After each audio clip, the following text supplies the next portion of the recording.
Good evening. Welcome to Left, Right and Centre. I'm Vishnu Shov. On the program tonight, the former Union Minister Ashwani Kumar has quit the Congress, his party of over 40 years, saying there comes a time when you cannot take this anymore. He also said he sees the Congress going downhill in the foreseeable future. The Congress, he said, doesn't seem to be reflecting the mood of the nation. We speak to Mr Kumar in an exclusive interview that's coming up in just the next few minutes. Also on the show tonight, on a day when India issued an advisory to our citizens in the Ukraine, there appear to be clear signs that Russia may be moving away from the edge of an invasion, with diplomatic efforts now back at center stage. I'll be joined by the Ukrainian ambassador to New Delhi on where this all seems to now be going. But as you can expect, lots of comments coming in on coup. Deepak writes in, he says, is it time for political retrospection to maintain the disenchantment hindering the social base of the Congress party, effectively shown in its decade-old politicians losing their dignity and binding? Introspection, I think, is what he means. The Congress weakening as an opposition can also be the reasons for leaders to leave the party, is what Suman writes in. After more than 46 years in the Congress party, the senior Congress leader Ashwani Kumar has decided that he wants to part ways with the Congress party. He's written a letter to Sonia Gandhi, the Congress chief, saying that his reasons are absolutely clear and that his dignity is something that has been affected or compromised by the Congress, which is why he needs to take this very difficult choice. For the Congress party itself, at a time when so many leaders are actually leaving its fold, serious questions will perhaps need to be asked about what is the way forward. Joining us now, Mr. Ashwani Kumar. Thanks, sir, very much for speaking to us. You've said that the present circumstances and consistent with your dignity, right, you have decided that to further national causes, you have to leave the Congress. Why have you left? Quite clearly, I have left because I felt unwanted. I felt that the seriousness with which I thought my views ought to have been considered were not being considered. I also have been writing to Mrs. Gandhi for a long time that people are feeling diminished in the party, and it is not an impulsive decision. It has been a decision that has been taken after several years of waiting for change for the better. Right. And it is not forthcoming. And I would like to say that I have great personal regard for Mrs. Sonia Gandhi. I have worked for her and she herself does respect dignity of people.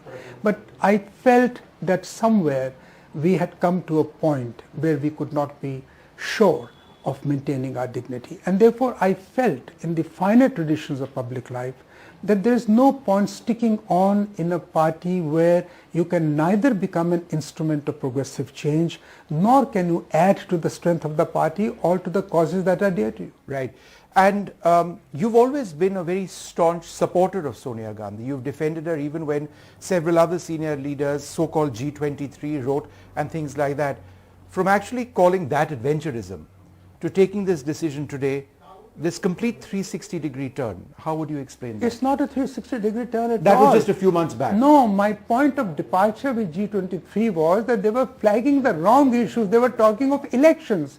And I was telling them that what chance do you have of winning an election where the family is in control? So you are talking of the wrong issue. So there is no 360-degree turn.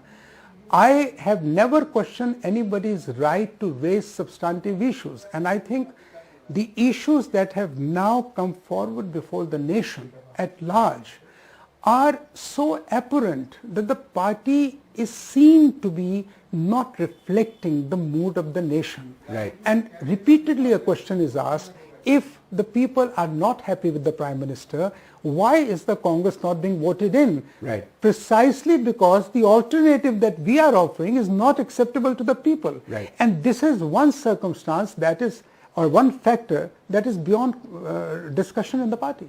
Are you going to join another party, perhaps the BJP? I have not even given it a thought. I have not met anyone in the BJP, and I would like to categorically state that there is no decision as yet. I may not even join any party. Right. I feel that every informed citizen has a space available within which he or she can contribute. But if I feel at any point of time that I do need to become a part of a political organization, because political organizations are instruments of political democracy, right, then I will take a call, but there is no hurry. Has any political party approached you? Not yet. And there are many friends in all political parties. We keep talking on various issues. This is a decision that I've kept close to my heart.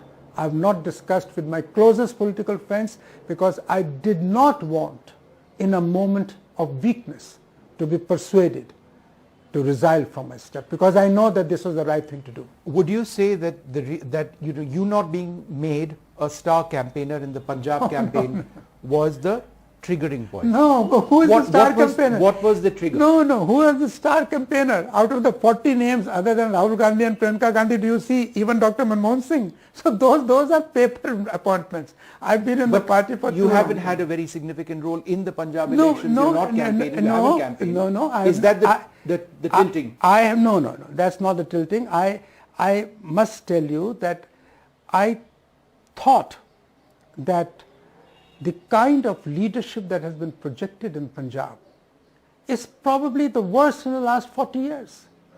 I mean, it is impossible for me to accept that caste can come the basis of a choice of a chief minister in the Congress party. Right. Mahatma Gandhi fought against casteism all his life. Right. And this is a land of the gurus and the sons who have preached against caste. Right. So it didn't gel. Something shook me. And then unnecessary, circuitous controversy about Subhash Chandra Bose's statue. Right. About award to Ghulam Nabi Azad. Right. Does it not show a narrowness of approach unbecoming of the Congress? Amrinder Singh leaving the party. Yes. A big problem. You've written, you've spoken about that. I said, if you wanted Amrinder Singh to go, you could have talked to him, you could have asked him, but the manner in which he was humiliated into resigning has not left a good impression about the Congress, not only in Punjab but in the rest of the country. Even people like us, and I would like to tell you on record, I was never in the inner circle of Captain Amrinder Singh. I must have met him 5 times in 4 years. But I resent and I condemn the way he was humiliated into resigning. Did you speak to Dr. Manmohan Singh before taking your decision? Did you speak to anybody senior in the Congress? No. Now, the reason I ask is because you were also very close to Dr. Manmohan Singh. Why did you not speak to him at all? I mean, he was, in a sense, a friend of yours, somebody you worked very closely with. Dr. Manmohan Singh is not only a friend of mine, he's a father figure, he's my mentor.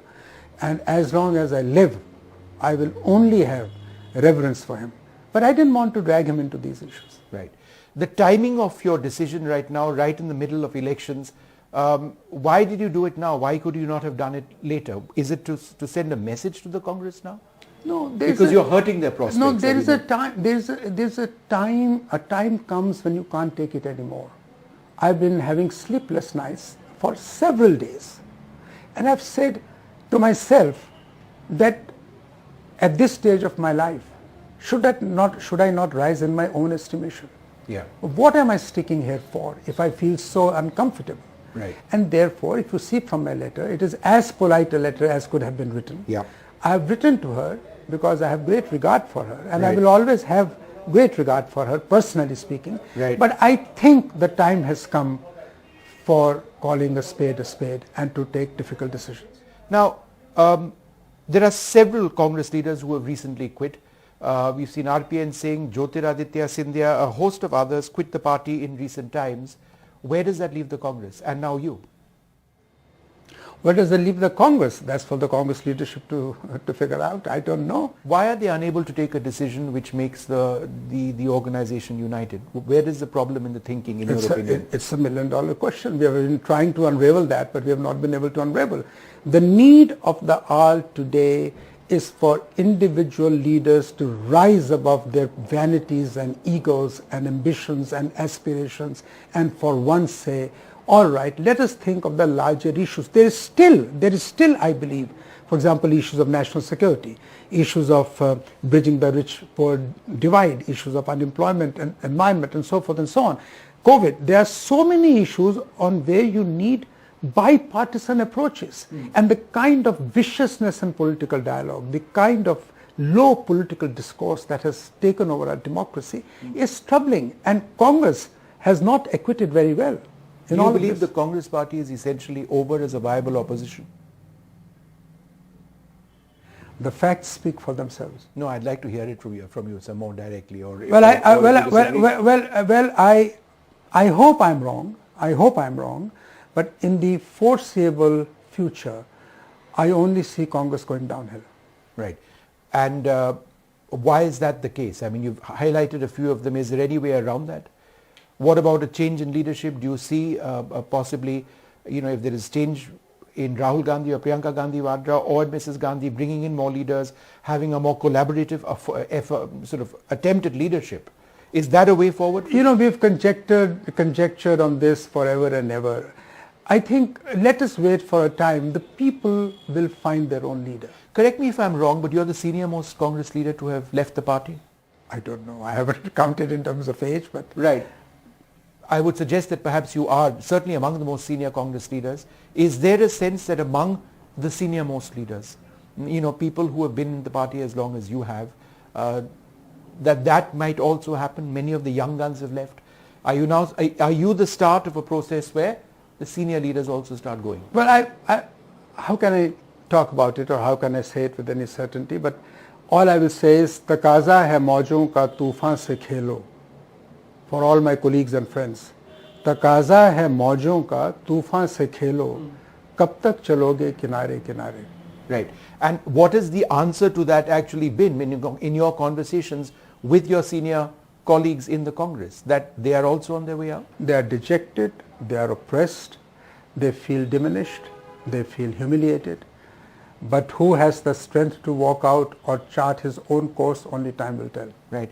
You've had a huge innings in the Congress, you've had a huge innings in government as well. Some of those have been fairly controversial. Some of them have been controversial.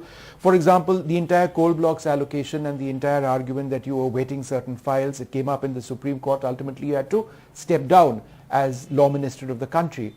Would you say that in your career in the Congress and in government, that was a low point, and that perhaps changed things for you in the Congress? No. It was a painful decision. It was a painful event. Wholly unnecessary, but that's behind us. It's over. That's an occupational hazard. Did that not affect your equations within the Congress? I don't know. The decisions that I you don't took know. there. In fact, Mrs. Gandhi afterwards told me that we are very sorry we took the wrong decisions. She said that they took the wrong decision as far as asking you to step down. Yes, and Pawan Bansal and so. They said we didn't know what was happening. And thereafter, I must say that Ghulam Nabi Azad in a press conference to the AICC said that our ministers were not guilty of any wrongdoing. They resigned in order to let Parliament function. Right. Final couple of questions. Do you believe the Congress has a serious chance in any of the states where the elections are now taking place? I don't know about all the states, but I think in Punjab they are facing an uphill task. Against the Aam Aadmi Party, I presume, or yes. They don't have much of a chance? To what extent would you say? Well, my feeling is that Congress today is way behind Aam Aadmi Party. Right, and you feel certain about that?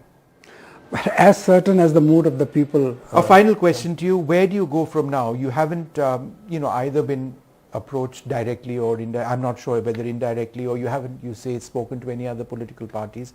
Are you done with political life? No. So what do you intend to do? In what way, shape or form? No, there are many ways of contributing to the life of the nation. I am absolutely certain that in my own right, as a lawyer in the Supreme Court, as a writer, as a thinker, as a speaker, I can do a lot, which I'm doing in some ways even now.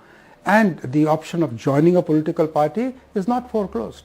Was your biggest problem in the Congress party Rahul Gandhi? Is that where the difference? I hardly met him. And was that the problem? No, there are so many people who have not met him.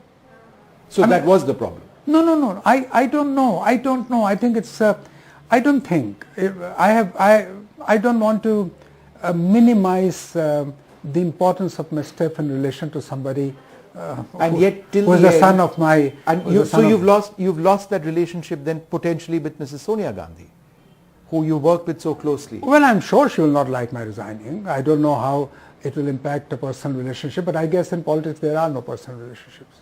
All right, Ashwani Kumar, it's a huge decision for you, and it's a big sort of development for the Congress party, perhaps a huge loss for them at this juncture, when so many leaders have actually started leaving India's principal opposition party. This certainly doesn't augur well, but once again, the need for introspection is something that comes to the front. But that's a process that's been happening now for several years. So what then is the future of the Congress in terms of it being a viable party, if not a viable opposition?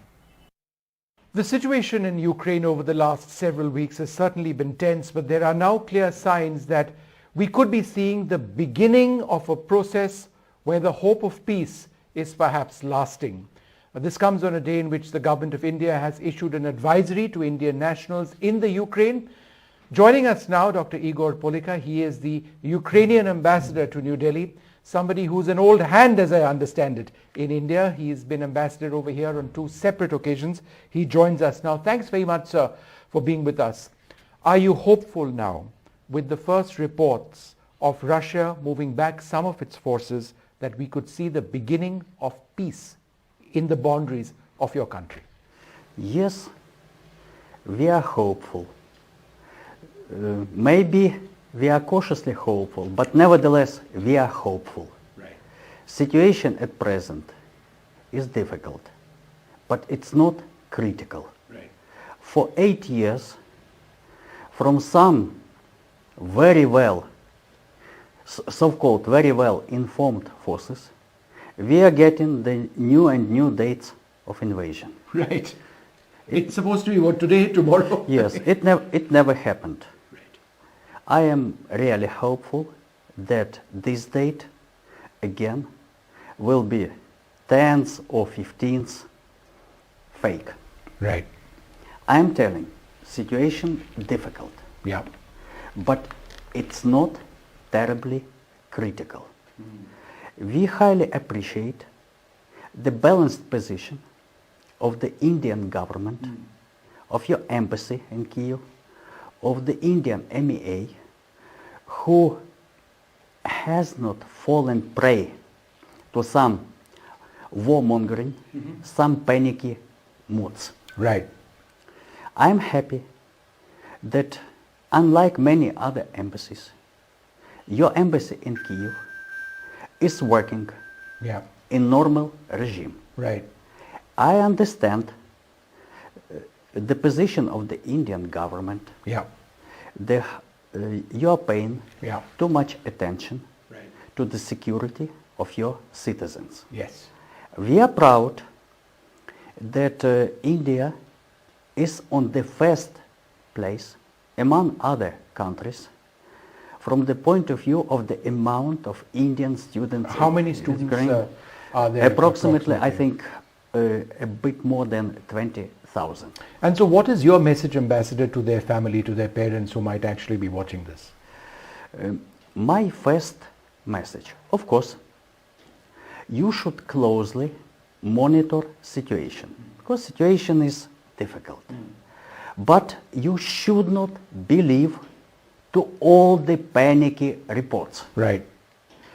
We are open for communication with Indian channels, with Indian journalists. I think that approximately up to 5 newspapers, channels are making their reports on the spot. Right. Your most respectable channel, NDTV, आपका स्वागतम Ukraine में है. You are most welcome. Right.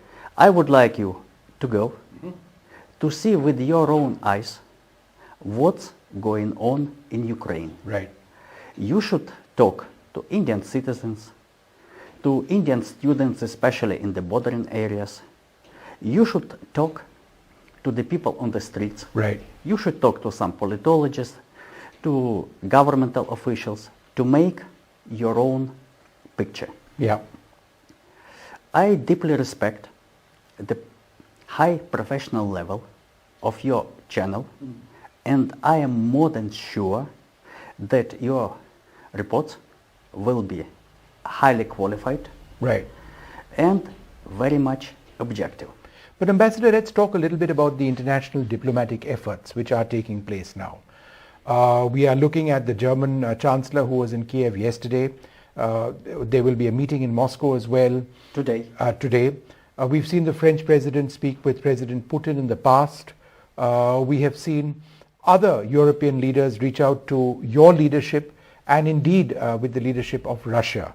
So therefore, would it be fair to say that diplomacy is still center as far as the situation in Ukraine is concerned? You see, as diplomat, I should say, diplomacy should prevail, and I think it will prevail.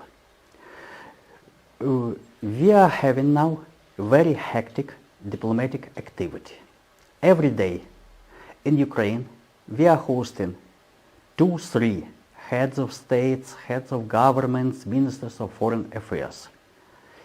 We can see hectic activity on this diplomatic activity on the other side of border. You just mentioned about Federal Chancellor Scholz, who visited Ukraine yesterday and who is holding negotiations in Moscow today. Moreover, as far as I know, the Minister for Foreign Affairs of Poland, as the current chairman of the organization of European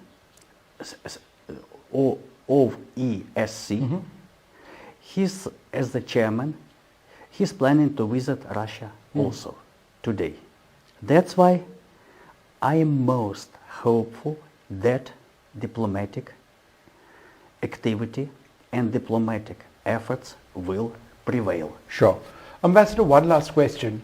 One of the key demands of Russia is that NATO and Ukraine's partnership with NATO or membership in NATO in the future shouldn't be allowed. Is that a negotiating position which Kiev might embrace? You see, first of all, EU and NATO membership, it's fixed officially in the Ukrainian constitution. Has been a government serviceman, as ambassador, you understand that the main law for me, for every ambassador, Is your constitution. it's our constitution. It's written in our constitution. Ukraine is ready, together with Western partners, on a wide dialogue with Russia. Of course, as far as I understand, this dialogue will be a long process. I don't know what kind of compromises may happen, but as you mentioned about NATO and EU, it's written in our constitution. Right. And one more